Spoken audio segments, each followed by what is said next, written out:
What's up, y'all? You're listening to the Extra Point College Football Podcast. I'm your host, Jacob Carnes, joined as always by my co-host, Daniel Hammock. Daniel, it is week 6, and the only bad thing about week 6 is that means we are almost at the halfway point of the college football season. And that's the only bad thing about it, because there are a lot of great games on deck. There's some rivalry games, some sneaky, really good games that I think are not getting enough attention, which we'll talk about. But, I mean, I just feel lucky that we get to watch college football this season, and college football is back. Yeah, it's great. I mean, you've already seen the effect of full stadiums throughout all of college football. So that's in and of itself, it's great. Ratings are up for nearly everything, it seems like, as far as viewership. So not only are more people in the stands, but the product is just more interesting. It is more captivating when a team has to go through that adversity of a road game. But yeah, I think about, maybe last week, like Kentucky rushing the field, like how special is that? So That's like, special. it's something that not since 1988 have they won a game against Florida at home. So to be able to rush your field with all the fans, I mean, the fans make it in college football. It's the best fans in the world. So it's great. Josh Pate has named this the Renaissance season. I mean, heck, Holly Rowe said last weekend, while at the Georgia game, that it was 110 DBs on the field, which was 5 more DBs than even the whiteout for a noon kickoff. If that's not Renaissance season, I don't know what is. Glad to have the fans back. Just happy to be watching college football. Daniel, we're going to talk about Texas and Oklahoma and the Red River shootout. It is the shootout. Will forever be the shootout. Ole Miss and Arkansas, Auburn and Georgia, the Deep South's oldest rivalry. Iowa-Penn State, a top 4 matchup in the Big Ten. Nebraska-Michigan, Kentucky-LSU, and Texas A&M and Alabama. But before we get to all of those games, Daniel, what is a game that we're not picking and predicting tonight that you're excited to watch? One that's been surprising that I didn't think I would be at this point with is Virginia and Louisville. Virginia goes to Louisville. Both teams are 3-2, but both have looked much better than expected so far this season, especially on the offensive side of the ball, which offense we love to watch. And Louisville gave Wake Forest a heck of a game last week. Wake Forest did enough to stay undefeated. Virginia obviously beats Miami last week. So both of them have really strong offenses, I feel like. Both of them are very fun teams. For all the crap that we give the ACC because of how Clemson has been, there is parity. It's just everything's gone to the middle, So these two teams are kind of thriving on that. And I think this is a fun matchup. It's a 2.5-point spread. So pretty evenly matched, and that's Louisville at home. So if you think about it on a neutral site, you're really a pick 'em game. So this one I'm probably going to have on a second screen and watching that one. I will stay in the ACC. How about Virginia Tech and Notre Dame? Now, Virginia Tech coming off of a bye. They had the big opening weekend win against North Carolina. Been kind of quiet since they lost that West Virginia game, and now they're coming off of a bye. I know Notre Dame coming off of a loss to Cincy, so kind of a sucker spot right here coming off the loss in Lane Stadium at night. I think that'll be a great game. I mean, Notre Dame a 1-point favorite on the road, so pretty much a pick 'em there in Lane Stadium. I'm excited to watch that game. Let's dive in. We'll go in chronological order here, Daniel. Red River shootout, Texas and Oklahoma. I mean, it's a rivalry game. It's the Cotton Bowl. It's the Texas State Fair. Oklahoma's a 3.5-point favorite on that neutral site.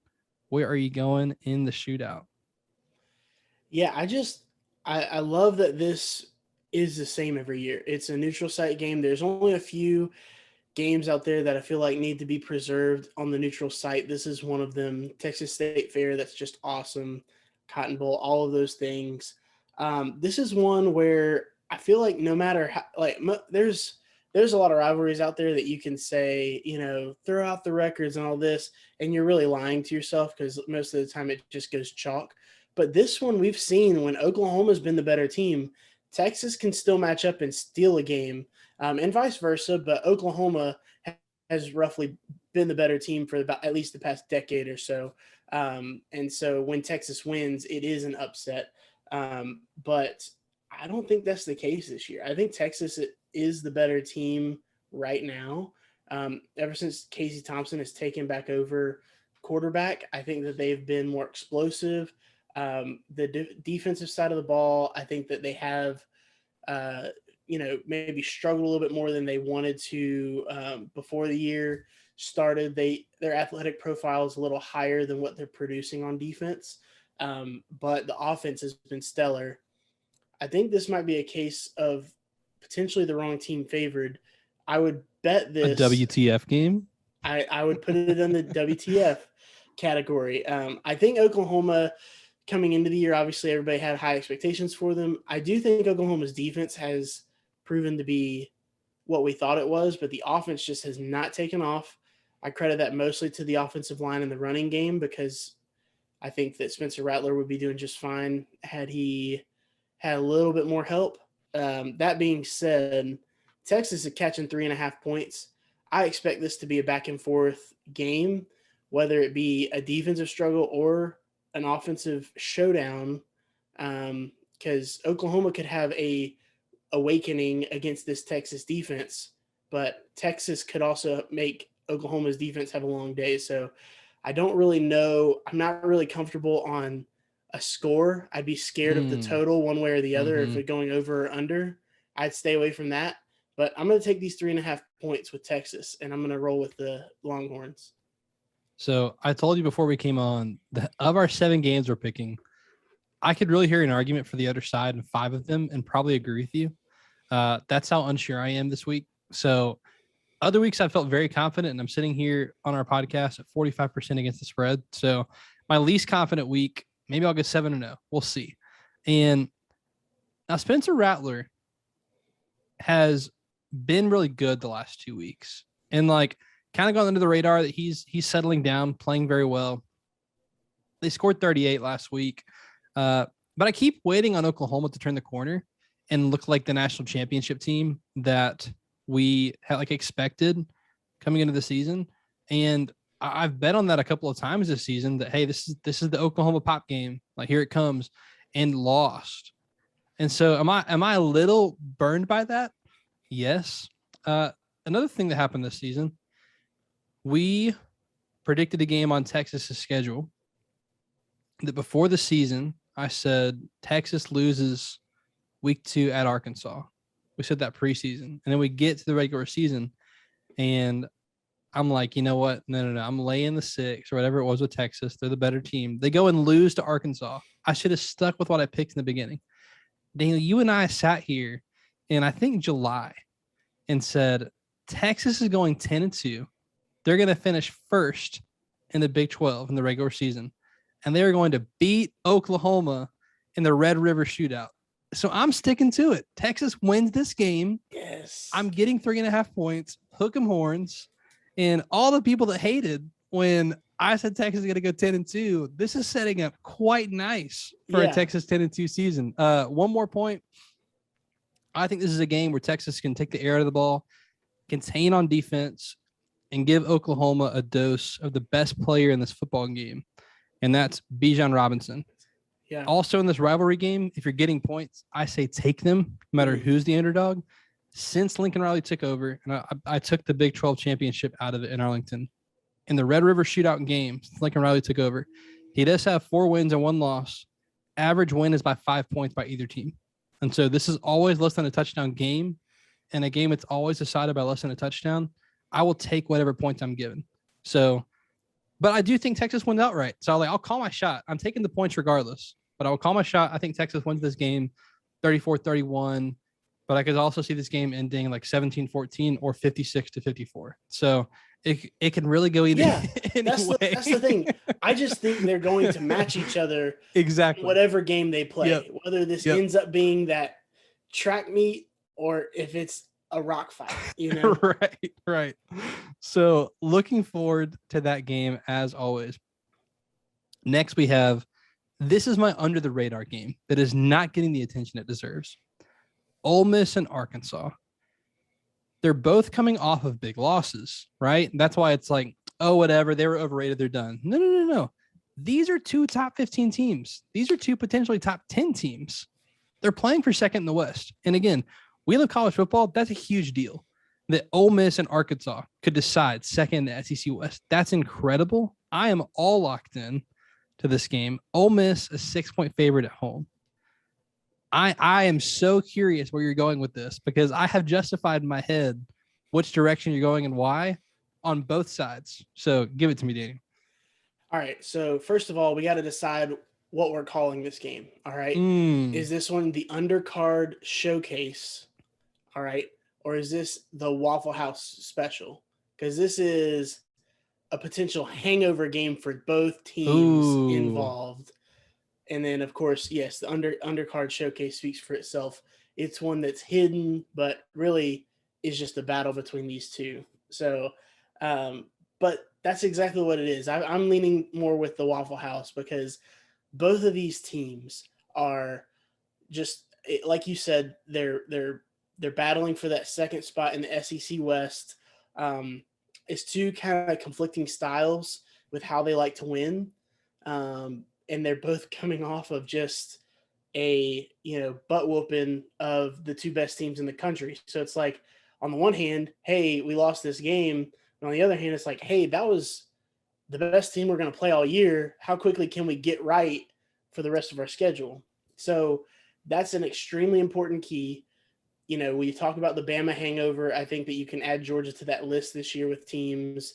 So after they play, what's the carryover? Are they able to whoever's able to shake it first, I think, will be able to win this game. Now, I'm saying win, and this is a 6-point spread. So that tells me that A, there's belief that Ole Miss is the better team, and B, obviously Ole Miss is at home. So you've got to take those factors into account. The fact that Ole Miss scored it all last week might be factoring into this. I know a lot's baked into this line. I do think Ole Miss comes away with the win. I do think that Ole Miss is the slightly better team, specifically at home. But I like Arkansas to keep it close. I like Arkansas with 6 points. I think that Sam Pittman's very proud. I think he believes what he says. And I think that he's going to have this team ready to go. If Ole Miss isn't ready, Arkansas wins this game outright. If Arkansas is ready, if Ole Miss isn't ready, Arkansas wins this game outright. If Ole Miss is ready, then I think that they win a narrow game, and I think that Arkansas will still be in there at the end. So no matter what, I'm taking Arkansas plus the 6. I do think Ole Miss probably edges them out the regular game, though. Yeah, I like your title for this game. I thought about two. I was trying to work it in here. Like, it's two year 2 head coaches battling for number 2 in the SEC West. So something with 2 in there, a lot of 2s. Ole Miss is better on offense. I think it's conflicting style, so it's hard. Arkansas does have the better defense. I'm confident in that. And typically when it's like, oh, okay, the good offense versus the good defense, I would lean the good offense. But Arkansas, it's not like the gap's that big. If you say Ole Miss is better on offense, there's not a large gap. It's just different styles of offense. I think Arkansas is the more complete team.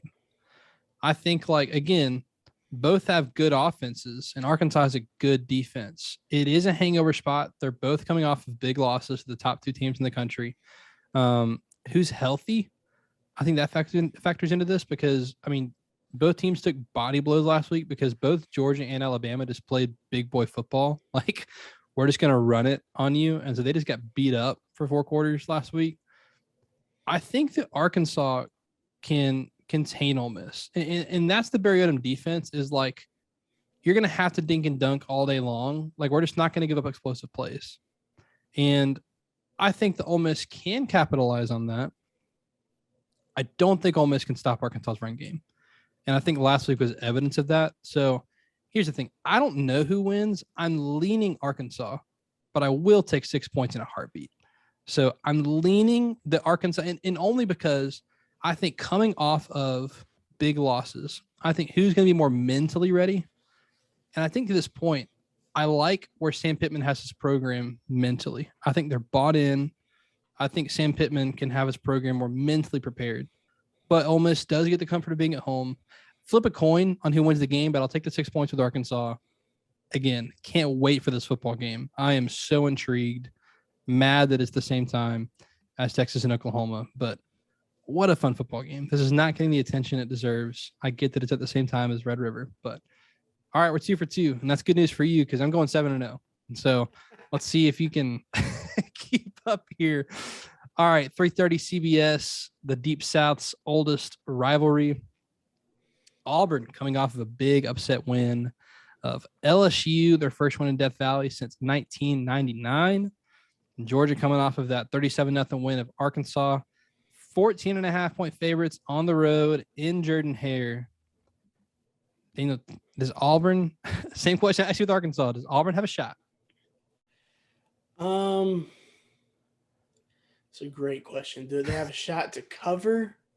Potentially. Do they have a shot to cover? Yeah. They get 14.5 points. They get 14.5 points. That hook. They beat really LSU in Death Valley at night. So that's no matter how good or bad LSU is, I really don't want to ever take anything away from that win. That was a great win. Impressive. I was impressed. I'll say Auburn, I think, got in bed a long time ago with the idea of being lucky rather than good. Because Auburn Jesus is real. There has been some serious. So the play with Bo Nix, it was truly amazing. I know I'm saying the play with Bo Nix. He was their starting quarterback. He played like 80 plays. Yeah, fourth and 2, the touchdown pass to Tyler Fromm. It's a terrible play call for that situation. It's 4th and 2. It wasn't 4th and 1. It wasn't 4th and goal. It's 4th and 2 in field goal range, and they call that. And it worked. It worked. That was ridiculous. It shouldn't have worked, but it did. Auburn's got a little bit of that. All right. They've got a little bit of that. I've seen it before in this matchup. Of course, they come few and far between, but when it happens, it happens. So obviously this happened in 2013. What was that one called? The prayer, Jordan-Hare? Yeah, the prayer was the one against Georgia. And then obviously kick 2 weeks later. Yeah. So Georgia fans at that time are like, this is terrible because we're never going to stop seeing this highlight. And then they got bailed out because the kick 6 was truly just the better play. So both of them got showed a bunch, but the kick 6 was the most famous one. So anyways, about this actual game, Auburn thus far this year has had difficulty at wide receiver separating on offense. Their offensive line, Chuck Oliver said this on Atlanta radio, 680 The Fan. He's described this offensive line as having 5 guards starting on the offensive line, which he said is fine if you're trying to run the ball. But pass blocking, I have concerns, which yes to both. I do think they're a better run blocking team than they are a pass blocking team. I think they have a stable of running backs that are solid to good. Tank Bigsby obviously gets a lot of headlines, but Jarquez Hunter has had a really good season so far, the freshman. And then Shivers has been really good as that third down back, just the extra guy. So really impressed with their run game so far. Still not producing like a crazy high amount like I would expect them to at this point, if that's their strength. I don't think they do one thing elite on offense. And that's why I think they've kept Bo Nix in there, because I think that his running ability kind of helps with the pass pro not being so great. And then his scrambling ability allows the receivers to get open because they have trouble doing that. So I know that sounds silly, but they're almost playing complementary ball by doing it that way because they need that to work. Now, that being said, I think that Bo Nix's escapability is going to help him from getting sacked a lot in this game. That's kind of what happened last year, where Adam Anderson, I think, had him wrapped up 3 or 4 different times. And I think he only ended up with 1 sack because Bo Nix would always get rid of the ball. So Bo Nix has that kind of escape quality. He's going to need it. It's going to be a rough day for them, facing that front 6, front 7, whatever you want to call it. because I do think that Georgia is just going to kind of man up the receivers and say, you got to beat us one-on-one. And I just don't know if Auburn's that team. On the flip side, Georgia's offense, it's looking more and more like Stetson Bennett's probably going to be the starter. I do think Georgia gets a little more healthy at receiver. And Auburn's better defensively than people give them credit for. I'm not sure. I haven't seen the injury report if Owen Papo is going to be back for this game. So I've got that for you. I was just pulling it Okay. up. So TD Moultrie will probably not play. Okay. Owen Papo, game time decision. Okay. Tank Bigsby, Harsin said is fine. There's some speculation of him being injured. Harsin said he's fine. Okay. Well, the good news for them on offense with the running backs is that they've got two other guys who've been productive, especially Hunter, who looks like a freak. But yeah, as far as Owen Papo, I mean, he's a 5-star inside linebacker. He's a junior leader of that defense. So it's not just his talent profile that you're missing. You're missing his leadership. I think he's one of the best leaders on this defense. Obviously, you got Smoke Monday in the secondary. You've got some talent over there. It's a full-on SEC defense. So it's not one of these. I think that they're comparable to Arkansas with a little bit better athletic profile. But team defense, they're not quite where Arkansas was going into that game. Georgia finally had its first breakout game rushing the ball against Arkansas. So that's where I think Georgia is going to try to start this game. But Auburn's secondary is not they're not like a steel curtain. I think that this is something that can be exploited even with a backup quarterback. I don't think it's going to be, a 40 or 50 point game or anything like that from Georgia's offense, but I do think they get to the 30s, and then I'd be surprised if Auburn makes it out of the teens. So with that kind of being my feel, because nobody's made it out of the teens really with Georgia. So nobody's really getting to double digits a whole lot. So really getting to the teens is an accomplishment. I think I saw a stat this week that only 2.5 possessions per game Georgia defense is allowing to go past the 50-yard line. So that let me break it down even more for you. On average, opponents against Georgia's defense are starting at the 25 and their drive is ending at the 36. 11 yards per possession is the average. So this we're it's tough because you look at some of the quality of opponent, but then you look at some of the quality of the opponent, and Georgia has done it against everybody. So it seems like a common thread. It's something you can kind of hang your hat on. My biggest key to the entire game for Auburn is the crowd. I've been there, and Jordan-Hare is one of the best college football experiences out there. Agreed. It's a beautiful stadium, beautiful town, proud football team, the whole nine. Crowd's gonna be rocking to start this game. It's a 3:30 kick, so you don't even have the sleepy noon kickoff or whatever. So all of that to factor in. Will Georgia be able to handle it? And most likely with a backup quarterback. Luckily, their backup quarterback has played in big games before, but this would be his first true road test because last year when Stetson Bennett played, it was still against teams that still only had 25 to 30% capacity. So this would be a full raucous crowd. Defense does travel, so I think Georgia will be fine in that aspect. I wouldn't be surprised if it was a little slow going on offense to start with for Georgia if they don't really hit their stride till the second half. Maybe let's say it's 10 or 14 to nothing at halftime, and then Georgia kind of gets rolling in the second half and kind of puts a little distance. Maybe Auburn loosens things up and scores, and then Georgia, finishes the game out. So I'm going to stick with what I said. I think somewhere in the 30s, maybe 35 to 13, 35 to 14 is the score I'm thinking. So I'm going to lay those 14.5 points. I'm taking Georgia. Auburn's coming off their first one in Death Valley since 1999. This game is very simple for me. You talked about it. Did you see Bo Nix's miracle plays last week? Miracles. But one thought ran through my head. If LSU's defensive line is getting this kind of pressure on Bo Nix, and it's literally taking miracles to beat them. I mean, like LSU got pressure on 42% of the dropbacks last week. And then I thought, oh my God, they've got Georgia next.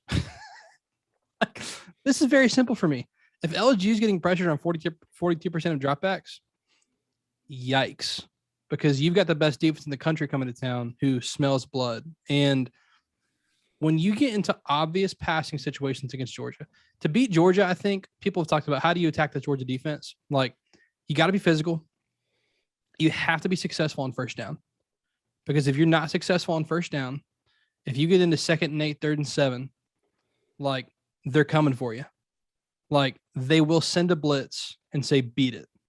Like, they think that their DBs can cover for 2 seconds because that's all it's going to take. They're going to disguise it. You're not going to know where it's coming from. You're going to have a guy running free. I don't think Auburn's offensive line can handle that. I don't know if Auburn can have success on first down because they haven't to this point this season. We've talked ad nauseum about Georgia's defense, so I'm not going to waste any more time on stats on it. It's been historic to this point. I think Georgia can go in here with Stetson Bennett. And to your point, I think Georgia needs 14 points to win. Do I think they can? Like, I don't see Auburn getting to double digits in this game. Like, I just think Arkansas is really good. I think Arkansas is better than Auburn. I'll give them a touchdown for being at home, and I'll give them a touchdown from the special teams touchdown Georgia scored last week. That gets me to 30-7, like 31-10, somewhere in there. I think that seems pretty likely. I think Georgia can do what it did last week, go in here and run the ball 55 times. And Kirby Smart's looking to get out there with a win. That's my only worry about with a cover is Kirby's, mindset with these road games is just like go in there, beat them up physically, get out, a win's a win, get out of there. Just like move on to the next week. And so I think there's a chance for a backdoor cover. I think there's a chance if Georgia realizes early that they're not going to score. Like if the Auburn can't score, that they go super conservative, similar to the Clemson approach, where it was just like, we know Clemson's not going to score. We're just going to kind of run the clock out for 3 quarters. But I will lay the point to Georgia. I think they won like 31-9. I don't know if Auburn scores a touchdown. I'll be honest with you. I keep trying to give teams the benefit of the doubt and saying they can score a touchdown, and Georgia keeps not allowing teams to score touchdowns. So I'll they bet get on some 3 field goals. So you're saying they go over the 2.5 possessions across 31-6. How's that? All right. This is arguably the biggest game of the week. A top 4 matchup in the Big Ten.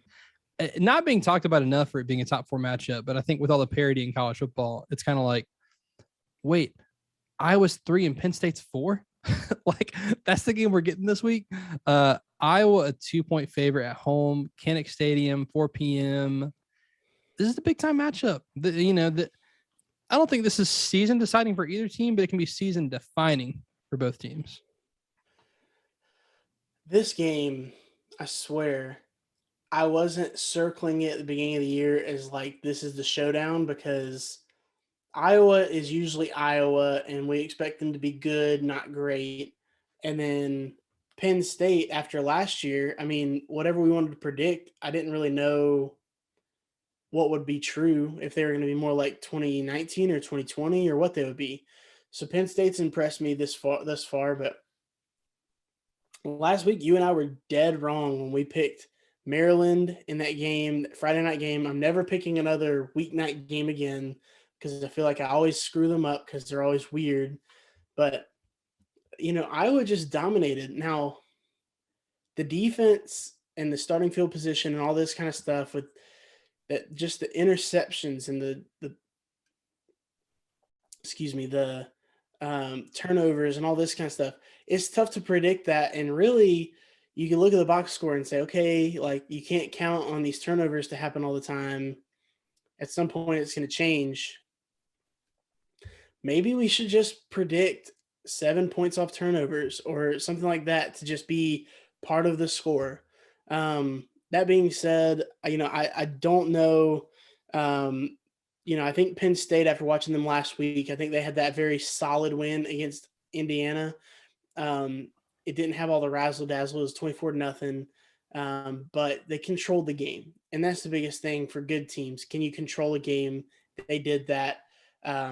They were clearly overmatching Indiana, and it was a potential look-ahead spot, and they didn't look ahead. They took care of business. That being said, I'm going to say that normally I would look at this and say, all right, I'm going to go with Penn State and take the points, but Iowa is at home. Their defense is second to Georgia in a lot of the statistics. I would take Iowa's defense against most teams. And if you're telling me that all I've got to do is face Sean Clifford, who has been improved this year, I don't want to undersell him, but this could be that game where Sean Clifford kind of looks like he did the past few years, where he's not really the guy that's going to beat you. And this secondary for Iowa is just daunting. So I'm going to lean Iowa. It's only 2 points at home that they've got to lay. I think that's an easy one. I think they win by at least 3. Give me the Hawkeyes. This is my WTF game of the week, Daniel. I will die on this hill. You cannot keep counting on points off turnovers. It's impossible. It can't last this long. It is time for the dam to break. You're playing a Penn State team who, look, Sean Clifford, you're not giving a man credit. This is his best season by far. This year, yes. And if I'm picking a quarterback in this game, Sean Clifford is better than Spencer Petras. He hasn't had to win a game this season because Iowa's defense is scoring 42 points a game and Iowa's offense is scoring 7 points a game. It's insane. They're playing complimentary ball. It is not replicable, but they keep doing it. It's a miracle. They have their own version of Auburn Jesus. It has to stop eventually. Like, there is just too much luck involved in counting on points off of turnovers. It's like Penn State. Look, here's the thing. Iowa, probably the second best defense in the country with a lot of advanced metrics. Penn State, also a top 5 defense, though. And so it's not like it's Iowa's defense up here and Penn State's defense is like 30th. No. Like both top 5 defenses. And so of the 2 quarterbacks in the game, I actually trust Sean Clifford more based on what I've seen this season. He's had to do more than Spencer Petras has. And so I'll count on the guys who's had to do more. I think Penn State is more battle tested. They have faced good defenses in both Auburn and Wisconsin. I think it's a low scoring game. It's going to be a classic Big Ten game. But I think Penn State's a touchdown better. So I will take Penn State 24-17 over the Hawkeyes. This has to end. I mean, I barely have Iowa in my top 10 because I'm like, this has to end. If they do it again, by God, I'll put them in the top 4. But I mean, this can't keep going on. It's impossible. You can't count on this. The phenomenon that you're going through is called gambler's fallacy. Because it hasn't happened so far, I'm betting on it to happen here. Oh gosh, I've been betting on it all season, and keeps. It's kind of the opposite. But yeah, oh god, we did it last week with Maryland. What did they do? I did it last week too, and I'm honestly 28 points off of turnovers last week. 28. I think you're at the point this week where I was last week, where it's like if they do it again, like I'm just gonna pick them from now on. And then, so if it happens this week, you're probably jumping on board with me for picking them going forward. But yeah, I got to the point where I'm like, I'm done picking against Iowa. This is a commitment. I will not pick with them. I will not be counting on these points off of turnovers. I'm going to have to do something from the offense for me to pick them. I will not be relying on points off of turnovers. Anyway, all right. I think Kinnick Stadium is a big deal. I think that's a sneaky home field, but I still think Penn State is a touchdown better. So let's stay in the Big Ten, Nebraska-Michigan.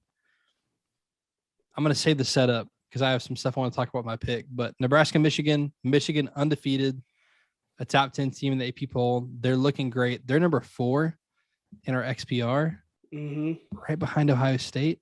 So that's fun. A lot of advanced metrics love Michigan. Nebraska at home, though. 3-point line. Yikes. It's like, what are we doing here? What are we doing? What do we know? What do we not know? So, yeah, to quote Stanford Steve, this line stinks. All right. Yes. I just can't put this together. So Nebraska is getting a lot of love from a lot of the sharps out there, a lot of the ones who chop it up and analyze it. Nebraska seems to be a better team than their perception nationally. which can be said about several teams, but Nebraska is one of these that gets dumped on, especially early on in the season. What they did with Illinois, I mean, it's going to carry them because that was national. There's no other game on that you were watching. Everybody watched it. So now it's like that kind of persona carries with them. They play close with Oklahoma. And then, just this whole season, and they play close with Oklahoma. Everybody talks about how bad Oklahoma is, things like that. So Nebraska at home getting 3 points. All right. I'm interested. You going to do it? I'm using my principle I used last week with Michigan. They're just the better team, and they have been this year. It worked last week, I'm right? not going to overthink it, and I'm just going to take Michigan. They went straight up with Wisconsin last week, and they took care of business. I do think Nebraska keeps it close early on because I do agree that I think that they're a good team. I see enough with Michigan to make me feel comfortable that they're going to at least win by a touchdown. So give me the Wolverines. I'm going to lay the 3 points on the road. If I'm actually betting, this is a game I stay far, far, far, far away from because this line scares the heck out of me. Nebraska, though, they're playing pretty good football. And a lot of the advanced metrics, like the power ratings, have them as a top 25 team. They're 3-3. And the Illinois game is the one that seems like the fluke compared to the rest of their schedule. They play Oklahoma really close. And like you said, the perception was, oh, well, Oklahoma's not good. Maybe Nebraska was pretty good. They should have beaten Michigan State. Like, that was some bad luck. So they're playing winning football. Last week was a huge win. Meanwhile, Michigan's playing their best football since 2018. Like, Michigan has an identity in offense. It's back to all Harbaugh ball. Like, it really is, despite, having Josh Gaddis as the OC. What if I told you this, Daniel? What if I told you that Nebraska was 8th in the country in offensive success rate? 8. But what if I told you Nebraska's 10th in the country in EPA margin? Offensive and defensive success, 10th. What if I told you Michigan was 8th in EPA margin? I'm telling you, this is a sneaky, sneaky good game. So what you're saying, this should be a top 10 matchup is what you're telling me. Yeah, I'm saying it's two really good football teams playing some of their best football is what I'm saying. I am taking Michigan to win 34-30, and I'm running far away. I'll lay the points, and then I'm going to take off running in the other direction because I am not confident at all in this game. I think Nebraska could beat them. Like, again, this is one of those games where I'm like, you can sit here and convince me Nebraska's going to beat them by a touchdown. And I'll be like, yeah, probably. Like, sure. I'm with you. So yeah, I will lay the points in Michigan. Kind of like you. It's like they're the better team. And I feel bad for Nebraska because they're playing winning football and their record's going to be 3-4. But hey, they beat Michigan. That's a statement win. So I'll lay the points and run away. Kentucky and LSU. Kentucky, undefeated, right? LSU defeated. LSU. We said it last week. Auburn might, probably the nail in the coffin. What's done is done. At this point, it's not if, more when with Ed Orgeron. This line still kind of freaked me out with Kentucky being a 3-point favorite at home. So give me your thoughts. It didn't look right. I looked at it 28 different times. Kentucky, the way they play the game, all right, are like Kentucky? Yeah. Is this basketball? Like, it still doesn't feel right. So Kentucky being the favorite is weird. Them being at home, makes me feel better about that being the favorite. But, if you're going to split hairs, let's look at this from a holistic perspective. All right, talent profile on the roster. The edge is going to be LSU. Coaching staff, development, in-game product, belief, vision is all going to be on Kentucky's side. My question is, okay, is LSU going through this dysfunction, and is that going to manifest itself on the field? or are all these distractions going to maybe create a unified focus? I'm trusting the former. I think on the flip side, is Kentucky able to stand being a favorite against LSU, who they should lose to on a yearly basis? Mm-hmm. Is Kentucky cut out for being a favorite at home with a ranking next to their name? And can they carry out, the expectation that Vegas has for them to beat LSU? I simply do not know. So, hey Siri, flip a coin. It's heads. All right, the Cats have it. All right. So give me Kentucky, lay the 3. You heard the woman. Again, another game that I am staying far away from with real money. Like, do not touch this game with a 9-foot pole. Just don't, stay away. You don't know anything. No one does. I'll be watching it, but I am not touching it. Here's the thing. LSU is reeling. We talked about it. I think Auburn was nailing the coffin for Ed Orgeron. This game might be the cherry on top if the Auburn game was the nail in the coffin. Models are all over the place on this game. I've seen Kentucky and LSU favored by 7 points, like both ways. Here's the thing, though. Some of LSU's best players are out. Derek Stingley not playing. Major Burns not playing. Like, the secondary is banged up. That's not the only place they're banged up either. I think Kentucky, they've been the better football team this year, and I think they win this game. Like, LSU has no identity. Meanwhile, Mark Stoops has arguably been the coach of the year so far, and Kentucky has shown they can win on offense in like 2 ways on offense. I think recently they've shown more of like the Kentucky bully ball, but early on they kind of spread it out. I think they can attack LSU in 2 different ways. This could be a letdown spot, and it's a sandwich spot too. And that you had Florida last week, you have Georgia next week for Kentucky. But I mean, beating LSU is no, like, you're not playing an FCS team in a sandwich spot. Like, you get up for LSU. Like, you get up for the LSU Since game. when has LSU been described as a sandwich spot? But think about it. Like, that's the crazy thing. Is it shouldn't be, but it absolutely is in the spot. So, man, I think Kentucky wins this game. I think they won by a touchdown. And I think that's crazy. And I'm not super confident in it. LSU should win this game 9 times out of 10 in normal circumstances. But there's something really wrong at LSU, which is why Ed Orgeron's going to be fired this year. And I think Kentucky wins this game. And Kentucky's going to go into Athens next week undefeated. So who'd have thought that? But I will lay the points. I'll lay the 3 points with Kentucky and move on. Last game, Alabama, Texas A&M. They got that 8 p.m. primetime CBS game. And when CBS picked this game, I was thinking maybe they thought they had a better game because Bama's a 17.5-point favorite. So do the Aggies have a shot to cover?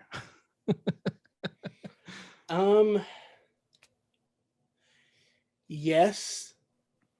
Short of injury, probably not. I really am high, obviously, on Alabama. Alabama and Georgia are kind of on that elite tier. Looks like they're just, on that path to playing each other in Atlanta and then probably eventually again in the playoff. So it's tough when you're putting these teams in their way. After beating Ole Miss last week, Alabama didn't really skip a beat. I think that it's going to be more of the same. Texas A&M is tougher on the lines of scrimmage than Ole Miss, but where they lack is the skill positions. And so it's still not a complete team where Alabama has to play with, basically their whole squad on pins and needles. So Alabama still gets to control the game because they can just focus on taking one thing away, which is going to be Isaiah Spiller running the ball behind the offensive line, who is talented by their, recruiting profiles, but they're still young and have not gelled yet. Coming off of an embarrassing loss to Mississippi State. So there's going to be some backtrack. There's going to be some pride. this is basically the Super Bowl for Texas A&M. They have nothing else to play for other than trying to knock off Alabama. And I say nothing else to play for. Yes, they still have the rest of the season, but their playoff chances and things like that are done. They can play for, just having a good season, turning everything around. But yeah, I don't look for that to happen. You don't get right against Alabama. You need to be right before you play them. So you got to get right before you get left. I've said it before, as Tori Williams Classic. would say at the Stockbridge Dwarf House. You got to get right before you get left. They're about to get left. And it's about to be like, if I'm just thinking 21 points, that's easy. Ole Miss is a better team than Texas A&M. Ole Miss had to struggle to be within 21 points. They got a backdoor 21 points. And they still didn't cover. So that's something to think about. This Alabama team's good. The reason I say they're good, that's disrespectful. They're great. The reason they're great is because defensively they can beat you, dropping everybody or, playing up man to man, crashing the zone, all that stuff. They can do all of it on defense. They can be multiple, beat you different ways there. Offensively, you want to die by, Jamison Williams and John Mechie out wide, Jaleel Billingsley down the seam, they'll do it. If you want him to hand it to Brian Robinson 50 times, he'll do it. And the one thing I know is that Bryce Young is not going to be sacked in this game. He's either going to have, 10 seconds to throw the ball or they're going to be running it down their throat. I don't think that it's one or the other. So give me Alabama. Let me lay the 17.5. I would lay this up to 23.5. Yeah, Texas A&M still has no identity on offense. You mentioned it. Alabama's going to take away the run and say, we dare Zach Calzada to beat us. And guess what? He can't. There's a reason that Haynes King won this job. It's become very obvious over the last few weeks. Like, they don't have an identity, and in walks the Tide. I know CBS and their marketing team is going to try to hype this game up, but this is a bloodbath in College Station. I like Bama to name their score in this game, but I'll take them 45-13. I don't think it's ever close. So you said what? 23.5 you'd lay? What would that? So that 24 point 30. I mean, I'd lay it at 30. Again, I think Bama can name their score, and that's what it's going to be on Saturday. So again, there's two teams that have separated themselves. I think that'll be, once again, both of them were at home last week against SEC West contenders. Now they're both on the road against two teams that want to be SEC West contenders. I think you're going to see it again this week. Georgia and Bama just separate themselves yet again. So bloodbath in College Station.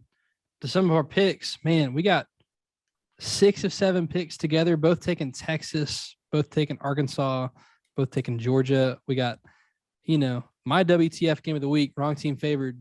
I got Penn State, you got Iowa.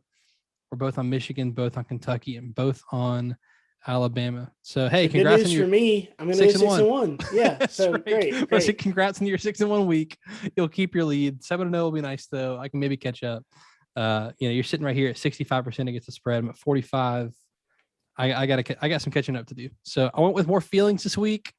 Tried to hop off the stats a little bit. We'll see if my feelers feel a little bit better than my analytical mind. So, but hey, the XPR we mentioned, be sure to follow us on social media at the Extra Point Pod, where we post some cool graphics, post our rankings there. You can follow Daniel on Twitter at Deep South Daniel. You can follow me on Twitter at Jacob Carnes with a K, and that will do it for this edition of the Extra Point. He is Daniel. I am Jacob.